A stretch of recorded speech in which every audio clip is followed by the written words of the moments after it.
For more on today's meetings at the G7, I'm joined on set by Bill Taylor, the former U.S. ambassador to Ukraine and vice president for Russia and Europe at the U.S. Institute of Peace. Ambassador Taylor, always nice to see you in person as opposed to via satellite. Let me just get to it with you. This 10-year security agreement announced today. What is the simple message the president is trying to send to America's allies and to its adversaries with this announcement? Strong message is we are there to support Ukraine.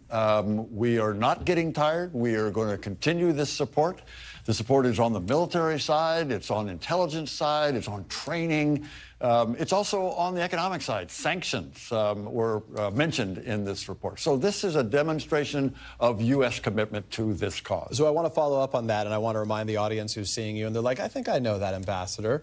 You of course, served as chargé to Ukraine during the Trump administration when the former president issued what was described as a quid pro quo on Ukraine aid in exchange for damaging information on the Biden family, something he was impeached for, was later acquitted. But as you know, President Biden and Zelensky, they signed this agreement today, and there's a big sense broadly in the conversations I had with foreign leaders when I was traveling with him at the D-Day commemorations last week in France that there's real concern about what happens if there is a second Trump term right now. How much of this was to sort of Trump-proof things, and how much of this was sort of focused on that desire to tell allies, hey, we recognize your concerns and we're trying to accommodate those? I think the main purpose of this agreement is to demonstrate long-term support. Yes. Could Donald Trump come in as the next president, I guess, is a simple question. Say, you know what, I've made it clear I want more money from our European allies. I don't think we should be spending more money on Ukraine. I said I'd get it done on day one. That means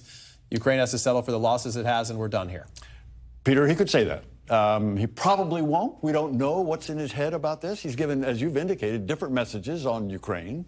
He allowed that $61 billion to go through. He supported the speaker when the speaker was trying to push it through. So right. There's some indications there. But this is binding on this administration. This agreement is an executive agreement. It's a binding it has the force of law for this administration. But the next administration could come in and change it. There's no doubt about that. And Europeans are concerned about that. The Ukrainians are concerned about that. They are doing what they can to prepare. In either case, President Zelensky was asked this question, and he said, the U.S. people, the American people, they support this. And he's right about that. And the Congress supports that. And he's right about that.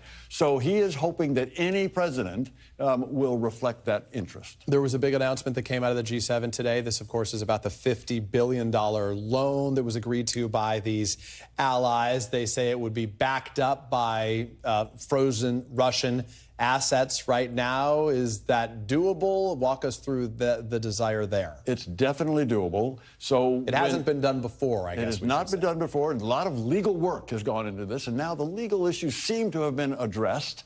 There's some political work, and that seems to be addressed. So the Europeans and the Americans now, to be fair, the Biden administration was not initially on board on this. They've looked at it, and they've concluded this is a good idea. They've concluded that this money, this is Russian central bank money. This belongs to the Russian government, not to any individual. It's the Russian, and the Russians are the ones that have damaged Ukraine. It makes sense for them to pay for the reconstruction. So how to do that, and a lot of different ideas. This one is a pretty innovative idea. There's about $280 billion sitting in frozen accounts, mostly in Belgium, interestingly enough, where it's drawing interest. That interest is about $3 billion a year. That $3 billion a year can pay the premiums on a loan. We Americans are going to provide this loan. We'll take the interest from this $300 billion, $280 billion, $3 billion a year, and pay it back, and that will allow the loan to be $50 billion. Let me ask you a quick question about the American journalist from the Wall Street Journal, Evan Gershkovich, who, of course, has been held, wrongly detained by the Russians for far too long at this point. We know now today that there is going to be a trial, the Russians said, for him. Who knows exactly when that takes place. With Brittany Griner, there needed to be a trial so they could have that conviction before they were willing to turn her over in an exchange with the U.S. Does that give you some hope that we are nearing resolution for Evan? That's been the pattern. A swap makes some sense. I don't know who's involved in the other side. But once a conviction has come through, which is almost foregone, then they could move to the next stage.